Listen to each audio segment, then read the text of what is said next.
And it's great to know that we all share a common mission, and that's healing and taking care of the people around us. And that's where it's all about. And also, therefore, to host an event like this.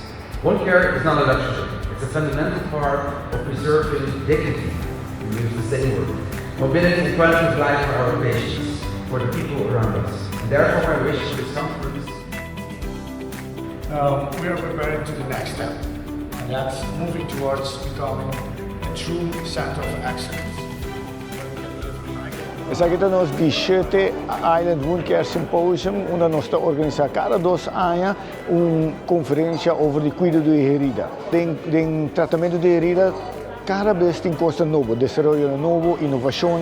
E é bom para nós ter o público que também aqui não, que de doctor, enfermeira, tudo gente que tem fio que trata de herida up to date. Nós temos aqui apresentador de top qualidade de merca que tem fio e não traz nós informação mais up to date sobre o tratamento de herida. O qual eu avalo que custa novo e hoop die costan eigenlijk nós estamos usando cabo na Aruba. Então isso é algo great.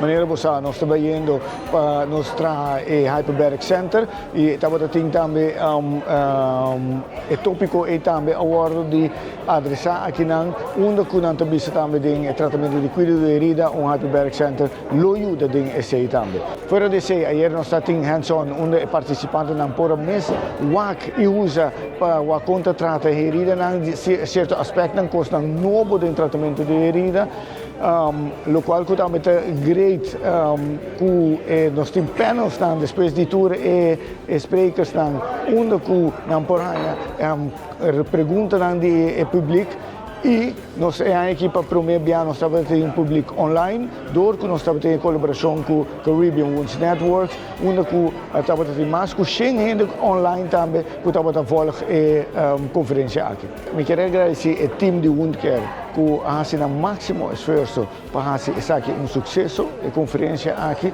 Eu quero agradecer todo o orador que a bem de afo e isso no local para fazer a conferência aqui possível. Quero agradecer todo o mesmo hospital que suporta sempre a iniciativa aqui e nos sponsor que estava também que ajuda-nos a organizar a conferência aqui e naturalmente a participante sovel online e presente aqui quase aqui sucesso total.